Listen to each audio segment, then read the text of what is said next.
qu'apparut le renard. « Bonjour, dit le renard. « Bonjour, répondit poliment le petit prince qui se retourna mais ne vit rien. « Je suis là, dit la voix, sous le pommier. »« Qui es-tu » dit le petit prince. « Tu es bien joli. »« Je suis un renard, dit le renard. »« Viens jouer avec moi, lui proposa le petit prince. Je suis tellement triste. »« Je ne puis pas jouer avec toi, dit le renard. Je ne suis pas apprivoisé. »« Ah, pardon, fit le petit prince. Mais après réflexion, il ajouta, « Qu'est-ce que signifie apprivoiser ?»« Tu n'es pas d'ici, dit le renard, que cherches-tu ?»« Je cherche les hommes, dit le petit prince. Qu'est-ce que signifie apprivoiser ?»« Les hommes, dit le renard, ils ont des fusils et ils chassent. C'est bien gênant. Ils élèvent aussi des poules, c'est leur seul intérêt. Tu cherches des poules ? Non, dit le petit prince, je cherche des amis. Qu'est-ce que signifie apprivoiser ? C'est une chose trop oubliée, dit le renard. Ça signifie créer des liens. Créer des liens ? Bien sûr, dit le renard. Tu n'es encore pour moi qu'un petit garçon tout semblable à 100 000 petits garçons, et je n'ai pas besoin de toi, et tu n'as pas besoin de moi non plus. Je ne suis pour toi qu'un renard semblable à 100 000 renards. Mais, si tu m'apprivoises, nous aurons besoin l'un de l'autre. Tu seras pour moi unique au monde, et je serai pour toi unique au monde. Je commence à comprendre, dit le petit prince. Il y a une fleur, je crois qu'elle m'a apprivoisé. C'est possible, dit le renard. On voit sur la terre toutes sortes de choses. Oh, ce n'est pas sur la terre, dit le petit prince. Le renard parut très intrigué. Sur une autre planète ? Oui. Il y a des chasseurs sur cette planète-là ? Non. Ça, c'est intéressant. Et des poules ? Non. Rien n'est parfait, soupira le renard. Mais le renard revint à son idée. Ma vie est monotone, je chasse les poules, les hommes me chassent. Toutes les poules se ressemblent et tous les hommes se ressemblent. Je m'ennuie donc un peu. Mais si tu m'apprivoises, ma vie sera comme ensoleillée. Je connaîtrai un bruit de pas qui sera différent de tous les autres. Les autres pas me font rentrer sous terre. Le tien m'appellera hors du terrier, comme une musique. Et puis regarde, tu vois là-bas les champs de blé. Je ne mange pas de pain.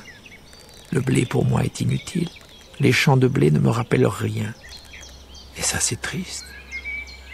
Mais tu as des cheveux couleur d'or, alors ce sera merveilleux quand tu m'auras apprivoisé.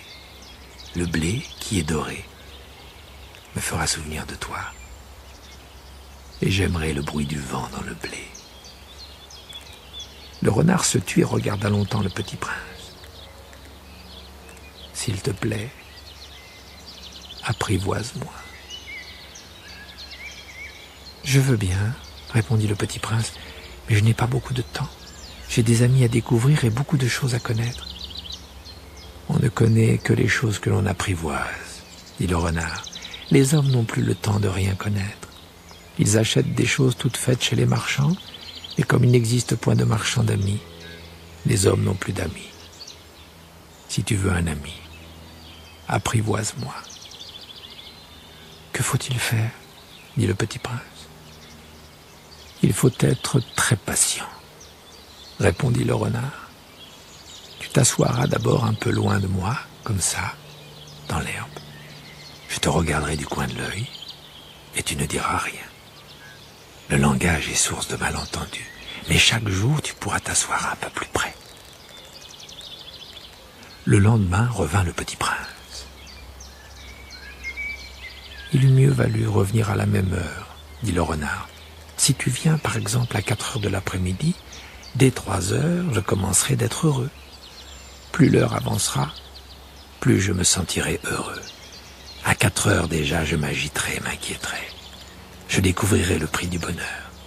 Mais si tu viens à n'importe quand, je ne saurai jamais à quelle heure m'habiller le cœur. Il faut des rites. Qu'est-ce qu'un rite ? Dit le petit prince. C'est aussi quelque chose de trop oublié, dit le renard. C'est ce qui fait qu'un jour est différent des autres jours, une heure des autres heures. Il y a un rite, par exemple, chez mes chasseurs. Ils dansent le jeudi avec les filles du village. Alors, le jeudi est jour merveilleux. Je vais me promener jusqu'à la vigne. Si les chasseurs dansaient n'importe quand, les jours se ressembleraient tous, et je n'aurais point de vacances. Ainsi, le petit prince apprivoisa le renard.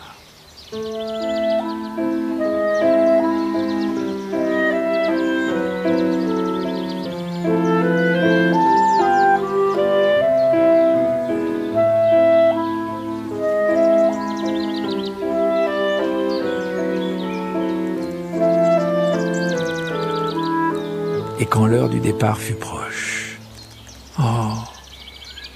dit le renard, « je pleurerai. »« C'est ta faute, dit le petit prince, je ne te souhaitais point de mal, mais tu as voulu que je t'apprivoise. »« Bien sûr, dit le renard. »« Mais tu vas pleurer, dit le petit prince. »« Bien sûr, dit le renard. »« Alors tu n'y gagnes rien. »« J'y gagne, dit le renard. » À cause de la couleur du blé.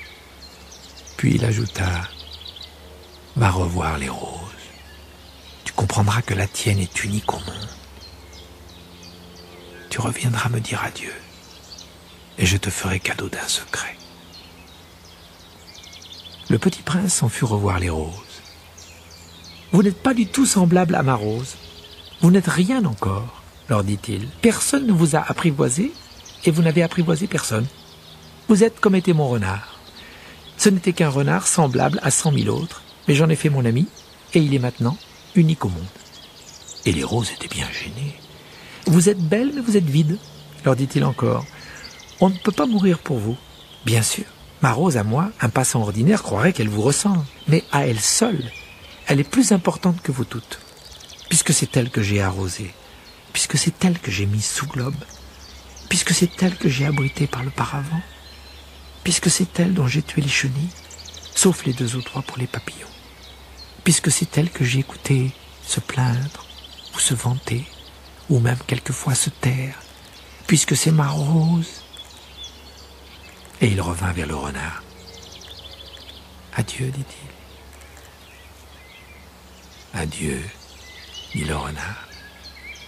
Voici mon secret. Il est très simple. On ne voit bien qu'avec le cœur. L'essentiel est invisible pour les yeux. »« L'essentiel est invisible pour les yeux, répéta le petit prince afin de se souvenir. C'est le temps que tu as perdu pour ta rose qui fait la rose si importante. C'est le temps que j'ai perdu pour ma rose, fit le petit prince, afin de se souvenir. Les hommes ont oublié cette vérité, dit le renard, mais tu ne dois pas l'oublier. Tu deviens responsable pour toujours de ce que tu as apprivoisé. Tu es responsable de ta rose. Je suis responsable de ma rose, répéta le petit prince, afin de se souvenir.